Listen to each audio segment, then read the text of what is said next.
7টি বর্জনীয়র 1 number, বিলম্বে ইফতার করবেন না কখনো। 1 নাম্বার, দেরি করে ইফতার করা নিষিদ্ধ। ইহুদিরা দেরি করে ইফতার করে। লা ইয়াজালুন নাসু আলা খাইরিন মা আজ্জালুল ফিতরা। বিশ্বনবী বলেছেন, এই উম্মত যতদিন আগে আগে ইফতার করবে, এই উম্মতের কপাল থেকে কল্যাণ কেউ ছিনিয়ে নিতে পারবে না। চিল্লায় বলেন ঠিক কি না? আজানের জন্য বসে থাকবেন না, সময় দেখবেন। স্থানীয় সময় যখন সূর্যাস্ত হওয়া মাত্রই বিসমিল্লাহ, খেজুর খেয়ে ফেলবো। পারবেন তো নাকি দেরি করবেন? 2 নাম্বার, রমাদানের পবিত্রতা বজায় রাখবো। কোনো তর্ক বিতর্ক অশ্লীলতায় আমরা জড়াবো না, ঝগড়া করবো না, সরাসরিও না, ফেসবুকেও না। করবেন কেউ গালি দিলে বলবেন ইন্নী ইমরুউন সায়েম, আমি রোজাদার। আল্লাহর হাবিব শিখিয়েছেন, কেউ যদি তোমার গালি দেয়, কটু কথা বলে, অশ্লীল কথা বলে, রমজানে তুমিও বলতে পারবে না। তুমি বলতে পারবা ইন্নী ইমরুউন সায়েম, আমি রোজাদার। আজকে থেকে নিয়ত করেন, রমজানে কেউ গালি দিলে আপনি একটা গালি দিবেন নাকি? কি বলবেন? রোজাদার, রমজানের পবিত্রতা আমি ভঙ্গ করতে পারবো না। অশ্লীল নাটক সিনেমা আমরা দেখবো না। যে রমজানে মিথ্যা কথা, মিথ্যা কাজ, মিথ্যা সাক্ষী ছাড়তে পারে নাই, তার না খেয়ে থাকা, উপবাস থাকা দিয়ে আল্লাহর কিছু যায় আসে না। এজন্য মিথ্যার সাথে আমাদের কোনো সম্পর্ক আছে? মিথ্যা বলবো না। 4 নাম্বার, অপচয় করব না। ইন্নাল মুবাযযিরিনা কানু ইখওয়ানা শায়াতিন ওয়া কানা শাইতানু লিরাব্বিহি কাফুরা। অপচয়কারী শয়তানের ভাই। আচ্ছা, যে শয়তানের ভাই ও নিজেও আরেকটা কি? শয়তান। যে শয়তানের ভাই ও নিজেও আরেকটা কি?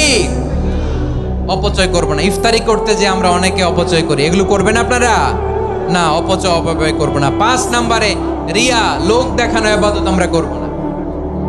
লোক দেখানোর জন্য নামাজ, রোজা, জিকির, তেলাওয়াত, দান, সদকা এগুলো করলে আল্লাহর দরবারে এগুলো কবুল হবে। বিশ্বনবী বলেন, দাজ্জালের ফিতনার চেয়ে একটা বড় ফিতনার ভয় আমি করি, সেটা কি? আর রিয়া, শো অফ মেন্টালিটি, লোক দেখানো মানসিকতা। এটা থেকে আমরা বিরত থাকবো ইনশাআল্লাহ। 6 নাম্বার, অনেক গুরুত্বপূর্ণ। ব্যবসায়ী ভাইয়েরা, ব্যবসা করেন কারা কারা? হাত তুলে দেখান তো আমারে। মাশাআল্লাহ, হাত নামান। ব্যবসায়ী ভাইয়েরা, অনেক অসাধু ব্যবসায়ী আছে, রমজান আসলে নিত্য প্রয়োজনীয় পণ্যের মূল্য বৃদ্ধি করে দেয়। এরকম আছে না নাই?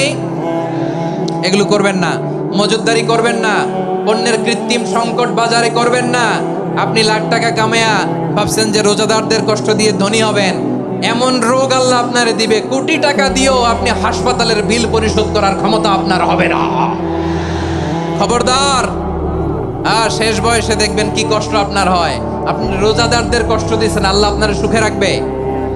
আল্লাহর দোহাই লাগে, আমার ব্যবসায়ী ভাইয়েরা এটা করবেন না। আরব বিশ্বে আমরা দেখেছি, আরব বিশ্বের ব্যবসায়ীরা সারা বছরে ব্যবসা করে, রমজানে ভর্তুকি দেয়। আর আমার দেশের কিছু অসাধু ব্যবসায়ী রমজানে গলাকাটা ব্যবসা করে আর সারা বছর সেইটার উপর দিয়ে চলে। চিল্লায় বলেন ঠিক কিনা? করবেন না, এটা করবেন না।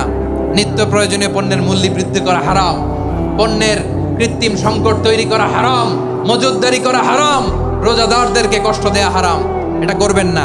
7 নাম্বারে সর্বশেষ কথা, অধীনস্থ যারা আছে তাদের কাজের চাপ আপনারা কমিয়ে দিবেন। কাজের লোক, ফ্যাক্টরির ওয়ার্কার, স্টাফ, তাদের প্রতি যদি রহম করেন, আপনার উপর রহম করবে কে?